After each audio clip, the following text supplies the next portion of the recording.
રથયાત્રા હિન્દુ મુસ્લિમ એકતાનું પ્રતીક. નમસ્કાર, હું છું પીનલ. સ્વાગત છે આપનું કરંટ ટોપિકમાં. રથયાત્રા એક એવો તહેવાર છે કે જેની ઉજવણી ન માત્ર હિન્દુ ધર્મના લોકો પરંતુ દરેક સમુદાયના લોકો કરે છે. અને એમાં પણ જ્યારે ખાસ કરીને આ એક એવા તહેવારમાં હિન્દુ મુસ્લિમ તમામ ભાઈ બંધુઓ એક સાથે મળીને આ જે યાત્રા છે તેનું સ્વાગત કરતા જોવા મળે ત્યારે એ દ્રશ્યો ખરેખર ખૂબ જ અલગ જોવા મળતા હોય છે.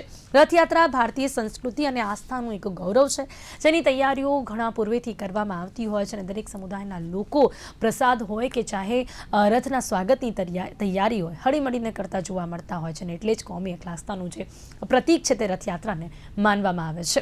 રથયાત્રા માત્ર ધાર્મિક પરંપરા નહીં પરંતુ સાથે સાથે હિન્દુ મુસ્લિમ એકતાનું એક પ્રતીક છે. રથયાત્રા સાંપ્રદાયિક સૌહાર્દનો સંદેશો આપતી હોય છે. રથયાત્રા અને ગંગા જમુની તહજીબ હકીકત છે કે માત્ર દાવો? આજે તેના વિશે પણ વાત કરવાની છે. રથયાત્રા આસ્થા સાથે સામાજિક સમરસતાનો ઉત્સવ છે કે જે ત્યાં ઉપસ્થિત કે ત્યાં જે પણ લોકો આ યાત્રા જોતા હોય કે તેમાં સામેલ થતા હોય તે અનુભવી શકતા હોય છે. ધર્મથી ઉપર જે માનવતાનો સંદેશ આપે તેવો તહેવાર છે આ રથયાત્રા, કે જ્યારે ભગવાન કૃષ્ણ જગન્નાથ પોતાના ભાઈ બહેનોની સાથે તમામ ભક્તોને દર્શન કરવા માટે નીકળતા હોય છે. ત્યારે એ દર્શનનો લાહો લેવા માટે ન માત્ર હિન્દુ ધર્મના લોકો પરંતુ દરેક ધર્મના લોકો તેમાં જોડાતા હોય છે. ખાસ કરીને જ્યારે આ રથયાત્રા નીકળે છે ત્યારે મુસ્લિમ સમુદાયના લોકો પણ આ રથયાત્રાનું ખૂબ જ વાસ્તે ગાસ્તે સ્વાગત કરતા જોવા મળતા હોય છે. રથયાત્રા વિવિધ સમાજને જોડે છે અને મતભેદો દૂર કરે છે. ત્યારે આજે આવો આપણે વાત કરીશું કે આવા જ અનેક તહેવારોને ખાસ કરીને રથયાત્રા કેવી રીતે ભારત દેશમાં રહેતા તમામ સમુદાયના લોકોને એક કરે છે, કઈ રીતે રથયાત્રા હિન્દુ મુસ્લિમ એકતાનું પ્રતીક માનવામાં આવે છે. તમામ મુદ્દાઓ પર વાત કરવા માટે મારી સાથે જોડાઈ ગયા છે રઉફ બંગાળીજી છે, જેઓ મુસ્લિમ અગ્રણી છે. ઋત્વી પટેલ આપણી સાથે છે, સામાજિક કાર્યકર્તા. આપનું સ્વાગત છે અમારા કાર્યક્રમમાં, જેના વિશે આજે આપણે વાત કરીશું. એની સાથે જ આપણી સાથે આ કાર્યક્રમમાં જોડાયા છે હેમેન્દ્ર બાગડીજી, જેઓ કોર્ડિનેટર છે ચરણ પાદુકા પૂજનના. આપ સૌનું સ્વાગત છે. સૌથી પહેલા રઉફભાઈ આપની સાથે શરૂઆત કરવા માંગીશ. ખાસ કરીને સૌથી પહેલા આપની માટે મુસ્લિમ અગ્રણી તરીકે રથયાત્રાનું મહત્વ શું છે? રથયાત્રા એટલે એકતા યાત્રા કહેવાય. રથયાત્રા એટલે કોમી એકતા કહેવાય. રથયાત્રા એટલે રાષ્ટ્ર એકતા કહેવાય. જયારે 2000 સાલથી હું રથ આપવાનું ચાલુ કરી હતી, પછી 2000માં રમખડ થયા કોમી એકતા માટે. ત્યાર પછી હું લગાતાર 26 વર્ષથી આ રથ આપું છું ને આ વખતે કુછ અલગ જ કરી હતી. અને મારો કેવું એવું છે કે આ જે તહેવાર છે ફક્ત ખાલી હિન્દુ માટે નથી રહ્યા. હવે પહેલા તો શું હતું, જે પહેલા રથયાત્રા થતો હતો ત્યારે લોકોના મનમાં બીક હતું. 2000 પહેલાના વાતની આગળની વાત પાછળની વાત કરું છું. 2000 પાછળની વાતમાં લોકોને બીક હતું કે ક્યારે કે ઉટબટ થઈ જશે, કે અમારો છોકરો જશે પાછો આવે કે નહીં. ભાઈ બેટા આવા જાયગા ઉપર ના જતા, અહીંયા ના જતા, ત્યાં ના જતા. હવે કેવું થઈ ગયા છે 2000 પછીના સીન, 2002 પછી જે રથયાત્રા એટલે બધા માટે તહેવાર છે. એક રથયાત્રા એટલે એકતા યાત્રા કહેવાય, રથયાત્રા એટલે કોમી એકતા કહેવાય, રથયાત્રા એટલે રાષ્ટ્ર એકતા કહેવાય. એ આસ્થા ઉપરથી જે હું રથ દર ફેરી બનાવીને બધા જ સર્વધર્મનો માણસને લઈને મહારાજ શ્રીને ભેટ આપતા હોઉં છું. આ વર્ષે પણ અમે ભેટ આપી છે.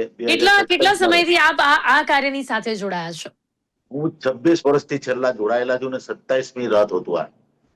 ઓકે, આ વખતે પણ આપે આ કાર્ય કર્યું છે, રથ બનાવ્યું છે?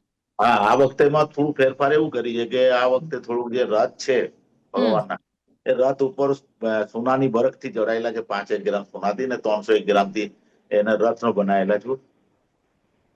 રવિભાઈ, કેવી એક એટલા માટે આ સવાલ કે કહેવાય ને કે આ એક એવો તહેવાર છે કે જેમાં બંને સમુદાયના લોકો ખૂબ જ વાતે ગાતે જોડાતા આપને જોવા મળે છે.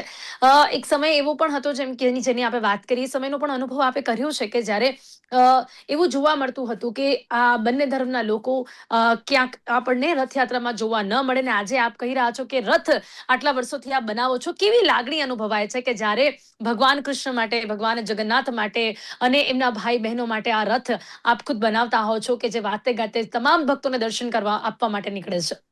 જી જી જી. એમાં શું છે, બધું આનંદ આવે છે, ફૂલ આનંદ આવે છે કે આપણે મજા એવું આવે છે કે એક તહેવાર છે ઇન્ડિયાની અંદર, જે ઇન્ડિયાની અંદર બીજી નંબર રથ ગુજરાતથી અમદાવાદ શહેરની અંદર મુસ્લિમ સમાજની અંદરથી નીકળતા હોય છે. સાથે જયારે ખાલી આ રથ નીકળે ત્યારે આપણે મુસ્લિમ બહેનો પણ તે દિવસે રજા હોય છે, વરાંડા ઉપર બેસીને રથનો આનંદ લેતા હોય છે.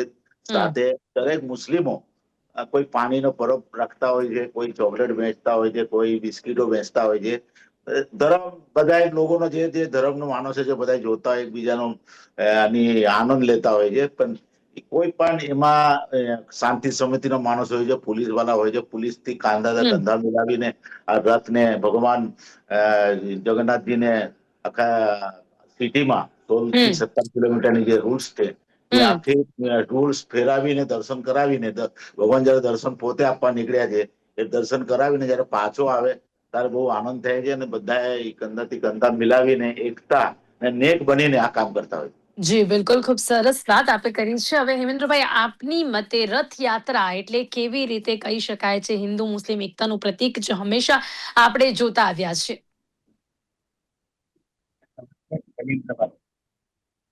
હિન્દુ મુસ્લિમની એકતાનું પ્રતીક છે રથયાત્રા.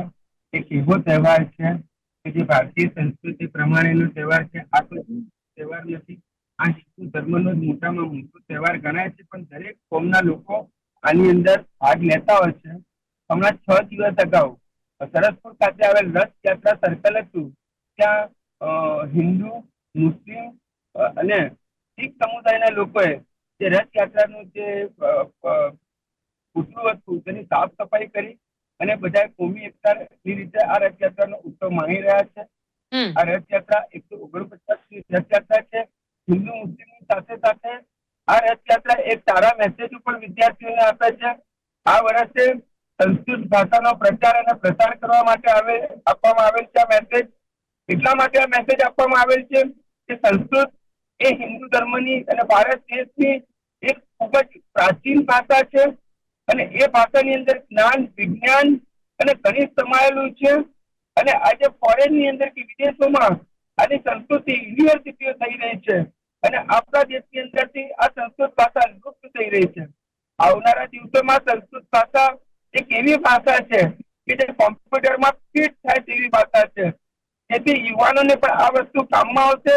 આજે ભારત દેશની અંદર હાલની સરકારે ઘણી બધી યુનિવર્સિટીની સ્થાપના કરી. ગુજરાતમાં સોમનાથ યુનિવર્સિટીની સ્થાપના કરી અને તે સોમનાથ યુનિવર્સિટીના સંલગ્ન કોલેજોના વિદ્યાર્થીઓએ સરસપુર બાલા હનુમાન મંદિર ખાતે ચરણ પાદુકાનું પૂજન કર્યું અને સંસ્કૃત રથોત્સવ યાત્રા કાઢી.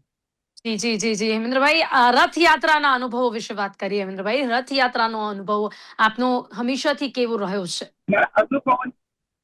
હા મેડમ, રથયાત્રાના કોમી એકતાની બાબતમાં હું છેલ્લા 10 વર્ષથી રથયાત્રાની અંદર જોઈ રહ્યો છું. એના પહેલા મેં જે રથયાત્રા જોઈ હતી ત્યારે કર્ફ્યુનો સમય હતો અને રથયાત્રા જોવી હોય બહુ જ તકલીફો થતી હતી અને ડર બી લાગતો હતો કે રથયાત્રામાં શું થશે, ત્યાં જઈશું તો ક્યાં થશે. અને હું હિન્દુ વ્યક્તિ છું, મારી વાઈફ ને અમે હિન્દુ છીએ, પણ રથયાત્રામાં હિન્દુ જગ્યા ઉપર તમે જોવા જતા હતા ને તો ત્યાં ઉપર ભીડ રહેતી હતી. તો અમે લોકો જ્યાં મુસ્લિમ સમુદાયના જ્યાંથી રથ નીકળે ત્યાં અમે લોકો જ્યાં જતા હતા ત્યાં કદાચ મુસ્લિમ સમુદાયથી જનતા કર્ફ્યુ જેવું કંઈક આપતા હતા એ લોકો અને બહુ ઓછા બહાર નીકળતા હતા. શાંતિથી એ મુસ્લિમ સમુદાયના માહોલની અંદર શાંતિથી રથના દર્શન થતા હતા. પણ દિલની અંદર એક ભયનો માહોલ રહેતો હતો કે ક્યાંક કોઈ અનિચ્છનીય ઘટના તો નહીં બની જાય. તે સમયે હું આપને આ વાત કરી રહ્યો છું. જી બિલકુલ બિલકુલ. રુચિબેન, આપનું શું માનવું છે કે એવા સમયમાંથી આજે આવા સમયમાં આપણે આવ્યા છીએ? ખાસ એક એવો સમય કે જ્યારે ડર લાગે, બીક લાગે, પણ હા, આ બધાની વચ્ચે પણ રથયાત્રા ક્યારે અટવાઈ નહીં. કોરોના જેવા સમયમાં પણ એવું નથી બન્યું કે રથ ન નીકળ્યો હોય. શું કહેશો? આપણા માટે આ કેટલા ગર્વની વાત છે કે વર્ષોથી ભગવાન કૃષ્ણની, ભગવાન જગન્નાથની આ રથયાત્રા અવિરતપણે ચાલુ છે અને એમાં દરેક સમુદાયના લોકો હળી મળીને આ રથનું સ્વાગત કરતા જોવા મળે છે. જી પિનાલભાઈ, સૌથી પહેલા તો જય જગન્નાથ. જી જય જગન્નાથ. આવતીકાલે અમદાવાદમાં આપણે જે એક અદ્ભુત ઘટના ફરીથી જોવા જઈ રહ્યા છે. તો 1878 થી ચાલતી આવતી આ રથયાત્રા આપણા શહેરની, પિનલબેન, અત્યારે કહી શકાય કે માત્ર ને માત્ર એક ધાર્મિક નહીં પણ સાંસ્કૃતિક ઓળખ બની ગઈ છે. હવે આપણું અમદાવાદ શહેર કે જેને આપણે વર્લ્ડ હેરિટેજ સિટીનું ટાઇટલ મળ્યું છે અને આ હેરિટેજ સિટીની એક ના અવગણી શકાય એક મહત્વની ઓળખ છે આપણી આ રથયાત્રા છે. તો સૌથી પહેલા તો હું કહીશ કે માત્ર ને માત્ર ધાર્મિક નહીં, ધાર્મિક તો છે જ, પણ એનાથી પણ આગળ અમદાવાદની સાંસ્કૃતિક ઓળખ આ રથયાત્રા બની છે. હવે આપે કહ્યું કે આટલા વર્ષોથી અવિરતપણે ચાલતી આવી છે. સાચી વાત છે. ભૂતકાળમાં થોડા છમકલા થયા હતા, થોડીક એવી ઘટનાઓ થઈ હતી કે જે સદનસીબે એટલું કહી શકાય કે મારી અને તમારી પેઢીએ એ બધું આપણી સમજણ આવ્યા પછી અનુભવ્યું નથી. આપણે તો જે રથયાત્રા જોઈ છે એ તો હંમેશા આનંદનો, મંગલનો એક તહેવાર, એક ઉત્સવ, એક જે આખું પ્રોસેશન, એ આપણે તો એ રીતે જોયું છે. પણ ભૂતકાળની પેઢી જોડે ઘણી વાતો સાંભળી છે કે પહેલા આવું થતું હતું, કર્ફ્યુ હતું, છતાં પણ પોલીસ વાળાઓ પણ એટલું જ માત્ર ને માત્ર એમની સરકારી ડ્યુટી નહીં, પણ એનાથી પણ આગળ વધીને એ લોકોએ પણ રથ હંકાર્યા છે અને રથયાત્રાને અટકવા નથી દીધી. તો આ જે રથયાત્રાની ઘટના છે પિનલબેન, એની સાથે અમદાવાદની ઘણી બધી વાતો વણાયેલી છે. એટલે તમે કોઈને પણ જઈને પૂછશો ને તો એનો ખાસ કરીને અમદાવાદના જૂના શહેરમાં વસતા કે પહેલા ત્યાં રહેતા હોય એવા લોકોને તો દરેકનો એક અનોખો, એક અનૂઠો અનુભવ રહ્યો હશે રથયાત્રાને લઈને. તો અમદાવાદી તરીકે તો એક ગૌરવની અને આનંદની વાત છે જ, પણ સાથે સાથે આપે જે કહ્યું કે આ રથયાત્રા હવે એક કોમી એકતાનું, એક કોમી સૌહાર્દનું પ્રતીક બની ગઈ છે. તો સૌથી પહેલા તો રઉફભાઈ જેવા લોકો કે જે આ કામ કરી રહ્યા છે, રઉફભાઈ આપને મારા વંદન છે, આપને મારા સલામ છે. તમે જે કરી રહ્યા છો ને આ વાતો નથી કે આ કોઈ થિયરી નથી કે એક નિબંધ નથી લખ્યો કોમી એકતા પર, પણ તમે તો પ્રેક્ટિકલી આ વસ્તુ કરી રહ્યા છો. મેં તમારી વાતમાં પણ સાંભળ્યું કે જે માનથી, સન્માનથી તમે ભગવાન જગન્નાથજી કરીને જે સંબોધન કરો છો, આ જીવાતી કોમી એકતા છે. એટલે કહેવાય ને કે અમદાવાદમાં ભૂતકાળમાં જે ઘટનાઓ થઈ હતી, ક્યાંક અમદાવાદનું નામ થોડું બગડ્યું હતું કે અહીંયા તો આ રીતની કોમી એકતા નથી, ને પણ આ રઉફભાઈ જેવા લોકો જીવતા જાગતા ઉદાહરણ છે કે આપણું શહેર હકીકતમાં શું છે ને આપણા શહેરની સ્પિરિટ શું છે. અને બહુ સાચી વાત છે, અમદાવાદની આ કાયમી સ્પિરિટ રહી છે. બાકી છેક 1878 થી લઈને હવે આ 2026 આવ્યું ત્યાં સુધી આટલી અવિરતપણે આવી ઘટનાઓ ના ચાલે. તો 100% અમદાવાદનું ગૌરવ, અમદાવાદની ઓળખ એ આવતીકાલે થવા જઈ રહ્યું છે. અને એક સામાજિક કાર્યકર તરીકે મને એ વાતનો બહુ હરખ રહે છે કે કેવી રીતે માત્ર બે ધર્મના કે બે સંપ્રદાયના લોકો નહીં, પણ ધર્મની અંદર પણ તમામ જ્ઞાતિ જાતિ, તમામ વિસ્તાર, તમામ ઉંમરના લોકો કેવી રીતે આનો ભાગ બને છે અને એક ઉદાહરણ રૂપી આપણે આ યાત્રા કરીએ છીએ. તો બહુ આનંદની અને ગૌરવની વાત છે. જેમ ઋત્વીબેન આપણે રઉફભાઈની વાત કરી એવી રીતે હિન્દુ ધર્મના પણ કેટલા એવા લોકો જેમ કે હેમેન્દ્રભાઈ છે અને કેટલા એવા લોકો છે કે જે લોકો રથયાત્રામાં આવી રીતે મુસ્લિમ સમુદાયના લોકોને આ મોકો, અવસર અને બરાબરનો હિસ્સો આપીને આ રીતે રથ ખેંચવા માટે પણ આમંત્રણ આપતા હોય છે. આ એક ખૂબ જ સરસ ઉદાહરણ એવા લોકો આપણી સમક્ષ મૂકતા હોય છે. રઉફભાઈ, એ સિવાય મારે આપને એ પણ પૂછવું છે કે ઇસ્લામ અનુસાર અન્ય ધર્મોના તહેવારોને કેવી રીતે જોવા જોઈએ આપની મતે? શું સંદેશો આપો છો આપ? ઇસ્લામ ધર્મ કોઈને કહેતો નહીં, કોઈ ધર્મને ખરાબ નથી કહેવાનું, નથી શીખાડી. બધાય ધર્મનું સન્માન કરો, બધાય ધર્મને આવકારો, એવું જ શીખાડી છે ઇસ્લામ ધર્મે. ખાસ કરીને હું એમ કહેવા માંગુ છું કે ઇસ્લામ ધર્મ તો આવું શીખાડી છે. પહેલા જે હિન્દુ મુસ્લિમમાં ચાલતો હતો, હવે પહેલા જે મુસ્લિમ એરિયામાં જતા બીક લાગતો હતો, હવે હિન્દુઓ જે ભાઈબંધો છે મુસ્લિમના ઘરમાં આવીને નાસ્તો પાણી કરીને રથનો નિહાળતા હોય છે. સાથે પોલીસ વાળાનું જે કામકાજ છે અત્યારે હાલમાં જે અમદાવાદ શહેરના, એ લોકો પોલીસ જેવું નહીં, મિત્રતા સાહિત્ય લોકો સાથે નિભાવતા હોય છે, બીજાની કંધાથી કંધા મિલાવતા હોય છે. પહેલા એક જાતની પોલીસ માથે બીક હતું, હવે પોલીસને ભાઈબંધ તરીકે માને છે, એક ઘરનો મેમ્બર તરીકે માને છે. એવી રીતના બધું ભેગા થઈને આ રથને શાંતિપૂર્વક જઈને નીકળી આવે ને ભગવાન જગન્નાથજી આવીને પાછો આવે આપણે જમાલપુરમાં, તો અમે એના માટે ખૂબ આતુરતાથી રાહ જોઈ રહ્યા છીએ કે આ તહેવાર બહુ સારી રીતે થાય અને બધા આનંદની લહેર દોડે ને એક જાતની જે લાગણી છે એ લાગણી બધાનો સાથે છે ને બધા હિન્દુ મુસ્લિમ હવે નિહાળતા હોય જાય. રઉફભાઈ, થોડુંક રથ વિશે પણ જાણવા માંગીશું. આ વખતે અમને કેવા રથ જોવા મળશે? કારણ કે આપે બનાવ્યા છે, ગઈકાલે નીકળશે. કેવા રથ જોવા મળશે આ વખતે? આ વખતે તો બહુ ઉત્સવ છે લોકોના. મારો નિવાસ સ્થાન 25 મીટર દૂર છે ઘર, જગન્નાથ મંદિરથી અને ત્યાં બધા તહેવાર ત્યાંથી જ થતા હોય છે. મુસ્લિમનો તહેવાર થતા હોય છે, એટલે પેલા રથયાત્રા થતા હોય છે, અને મુસ્લિમનો જેવી તાજિયા થાય તો બધું મારા ઘર પાસેથી નીકળતા હોય છે. અમારે તો બહુ અમે એક જાતની ગૌરવની વાત છે કે બધા તહેવાર મારો ઘર પાસેથી થાય છે, અને ખાસ કરીને રથયાત્રાની ટાઈમે જે બધાને મને જે લાભ મળે છે, એ લોકો આવે છે ને લોકોને સેવા કરવા મળે છે, ને એ મને મારું બહુ આભાર માનું છું.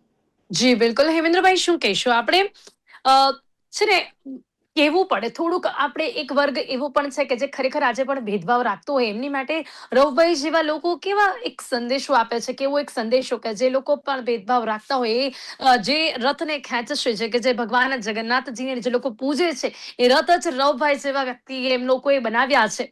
એમની માટે આપણે શું કહીશું કે ખાસ દરેક વર્ગના દરેક વ્યક્તિને એક સરખા ન સમજીને પણ એવા લોકો છે કે જેમણે ખુદ આ રથ બનાવ્યા છે, કે જે જેમના મનમાં પણ ભગવાન કૃષ્ણ કે દરેક ધર્મના લોકોની માટે કે દરેક ધર્મના જે પણ તહેવારો છે એમની માટે એક સન્માન હોય છે. હેમેન્દ્રભાઈ. બહુ સાચી વાત છે.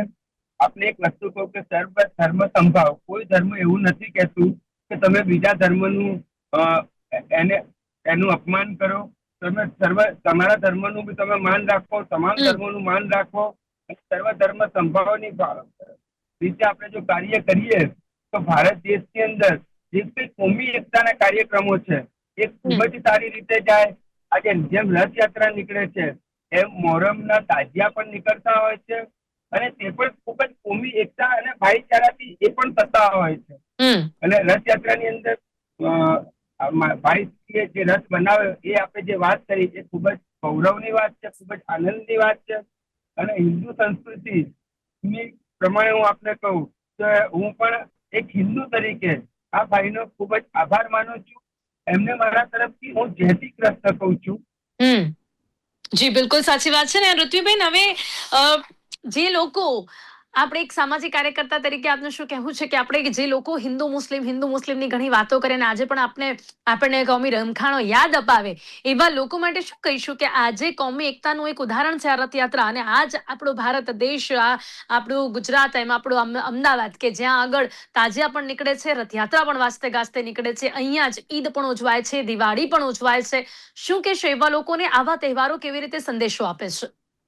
પિનલબેન, તો સાદી ભાષામાં કહીએ ને તો કેરીની પેટીમાં એક કેરી સડેલી હોય તો એને બહાર કાઢીને મૂકી દેવાની હોય, બધી કેરીઓને સડવા ના દેવાની હોય. આ જે પણ કોમી જે પણ રમખાણો તકલીફો થાય છે, મોટા ભાગના લોકો, આ બંને ભાઈઓએ બહુ સાચી વાત કરી કે દરેક માણસને નથી, કોઈ ધર્મ નથી શીખવાડતો કે બીજા ધર્મનું ખરાબ કરો, કોઈ ધર્મ નથી કહેતું કે આપણે એકલા મહાન છીએ, બીજા ખરાબ છે. તો બધા ધર્મ સારું જ શીખવાડે છે.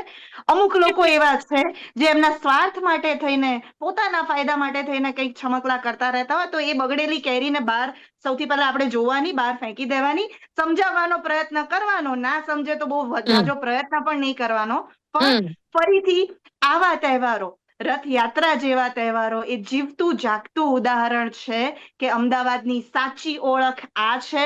માત્ર ધાર્મિક નહીં, સાંસ્કૃતિક ઓળખ છે. સાથે સાથે સેવાની પણ કેટલી મોટી પ્રવૃત્તિ. હજારો લોકો વોલેન્ટિયર બેઝિસ ઉપર એક તહેવારમાં, એક યાત્રામાં જોડાય માત્ર ને માત્ર સેવા કરવા માટે. એ સફાઈની કામગીરી હોય, એ સુરક્ષાની કામગીરી હોય, એ રથ હાંકવાની કામગીરી હોય, પ્રસાદ વિતરણની કામગીરી હોય, કોઈ પણ કામગીરી માટે હજારો લોકો જોડાય છે. તો આ પણ અમદાવાદ સામે આખા દુનિયાએ અમદાવાદ તરફ આ જોવા જેવું છે કે કેટલી સુંદર રીતે માત્ર ને માત્ર ધાર્મિક નહીં પણ સેવાકીય રીતે, સાંસ્કૃતિક રીતે, સુરક્ષાના રીતે કેવી રીતે આપણું અમદાવાદ આ યાત્રા કાઢી રહ્યું છે, વર્ષોથી કાઢી રહ્યું છે, અને આ વર્ષે પણ બહુ સારી રીતે યાત્રા સંપન્ન થાય એવી ભગવાન જગન્નાથજીને પ્રાર્થના. જી બિલકુલ, આપણે પણ એવી જ પ્રાર્થના રાખીએ છીએ, અને મને લાગે છે કે જો હેમેન્દ્રભાઈ જેવા, રાવભાઈ જેવા લોકો છે જે સાથે મળીને રથયાત્રાને ઉજવે છે, તો આપણે વર્ષો વર્ષ અવિરતપણે એવી જ રીતે રથયાત્રાને કોમી એકતાનું પ્રતીક રીતે જોતા રહીશું. સમય અહીંયા સમાપ્ત થાય છે. રવભાઈ, હેમેન્દ્રભાઈ અને ઋતુબેન, આપ સૌ મારી સાથે આ ચર્ચામાં જોડાયા તે બદલ આપનો ખૂબ ખૂબ આભાર. Thank you so much.